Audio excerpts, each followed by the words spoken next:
एक हाथी और एक कुत्ता दोस्त। ये सुनने में ही कितना अजीब लगता है ना।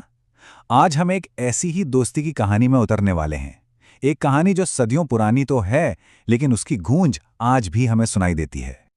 और देखिए, सदियों से यही माना जाता रहा कि कुछ जानवर कभी एक साथ रह ही नहीं सकते। लेकिन ये कहानी हमें कुछ और ही बताती है। ये बताती है कि दोस्ती किसी नियम या दायरे में नहीं बंधती। तो चलिए कहानी शुरू करते हैं। कहानी शुरू होती है एक राजा के आलीशान अस्तबल से, जहां दो बिल्कुल अलग दुनियाएं एक दूसरे से टकराने वाली थी। ये है गज्जू, राजा का सबसे चहेता हाथी। मतलब इसकी जिंदगी तो एकदम शाही थी, ठाट बाट में कोई कमी नहीं थी।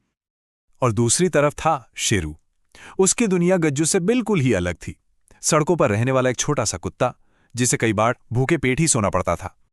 एक दिन हिम्मत करके भूख से बेहाल शेरू पहुंच गया गज्जू के पास। और हुआ क्या? गज्जू ने उसे भगाया नहीं, बल्कि बड़े प्यार से अपनी सूंड से रोटी का एक टुकड़ा उसकी तरफ बढ़ा दिया। बस यहीं से सब कुछ बदल गया। और देखते ही देखते दोनों ऐसे घुल मिल गए कि एक पल भी एक दूसरे के बिना नहीं रहते थे। उनका खाना, खेलना, सोना सब कुछ साथ होने लगा। उनकी दोस्ती की अपनी एक अलग ही दुनिया थी। शेरू अक्सर गज्जू की पीठ पर चढ़ जाता और गज्जू उसे बड़े प्यार से अपनी सूंड से झुलाता। वो सच में एक दूसरे के पक्के साथी बन गए थे। लेकिन जैसा कि अक्सर कहानियों में होता है, इस खुशी को जैसे किसी की नजर लग गई। एक ऐसा मोड़ आया जिसने इस दोस्ती को एक मुश्किल इम्तिहान में डाल दिया। हुआ ये कि एक दिन एक किसान की नज़र शेरू पर पड़ी।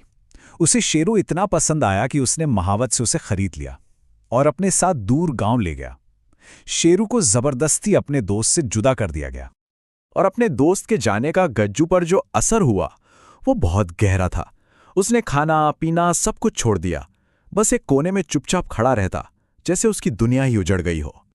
जब राजा ने अपने प्यारे हाथी की यह हालत देखी तो वो परेशान हो गए। हकीम को बुलाया गया और हकीम ने जो कहा वो हैरान करने वाला था। उसने कहा, महाराज, इसे कोई बीमारी नहीं है, ये तो अपने दोस्त से बिछड़ने के गम में है। राजा को बात फौरन समझ आ गई। तुरंत हुक्म दिया गया कि शेरू को वापस लाया जाए। और जैसे ही शेरू अस्तबल में लौटा, गज्जू की जैसे जान में जान आ गई।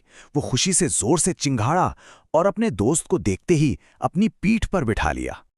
ये कहानी सुनकर दिल को बहुत सुकून मिलता है, लेकिन एक सवाल मन में आता है, क्या ये सिर्फ एक कहानी है या इसमें कोई सच्चाई भी है? मतलब क्या असल दुनिया में भी दो बिल्कुल अलग जानवरों के बीच इतना गहरा, इतना अटूट प्यार मुमकिन है?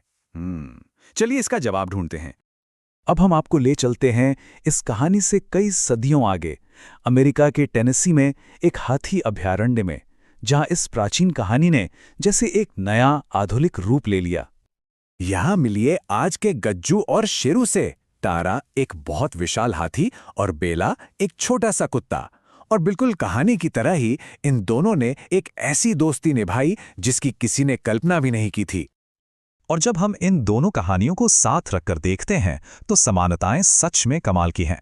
गज्जू और शेरू की ही तरह तारा और बेला भी हर काम साथ करते थे, हमेशा एक दूसरे के पास रहते थे।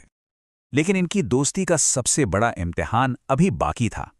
एक दिन एक हादसे में बेला बुरी तरह घायल हो गई। बेला को चोट की वजह से 3 हफ्तों तक अभयारण्य के ऑफिस के अंदर रहना पड़ा। वो बिल्कुल भी हिलडुल नहीं सकती थी। अब जरा सोचिए, तारा के पास घूमने के लिए 2700 एकड़ की विशाल जगह थी, पर वो कहीं नहीं गई।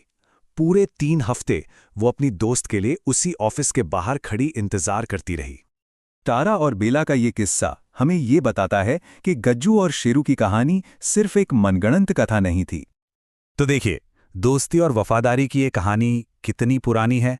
300 ईसा पूर्व की जातक कथाओं से लेकर गज्जू और शेरू तक, और फिर आज के ज़माने में तारा और बेला तक। ये एक ऐसा एहसास है जो समय के साथ कभी नहीं बदलता। और ये दोस्ती का बंधन बेला की आखिरी सांस तक चला। वहां के लोगों का मानना है कि जब बेला की मौत हुई तो तारा ही उसके शरीर को उठाकर वापस लाई थी, शायद अपनी दोस्त को आखिरी बार घर लाने के लिए। तो इस सब से हम क्या सीखते हैं? यही कि सच्ची दोस्ती कोई रंग, रूप या आकार नहीं देखती। इसकी सिर्फ एक ही भाषा होती है, और वो है प्यार की। ये बात हमें सोचने पर मजबूर करती है ना, कि दुनिया में न जाने और कितनी ऐसी ही अनोखी दोस्तियां होंगी जिनके बारे में हम जानते तक नहीं।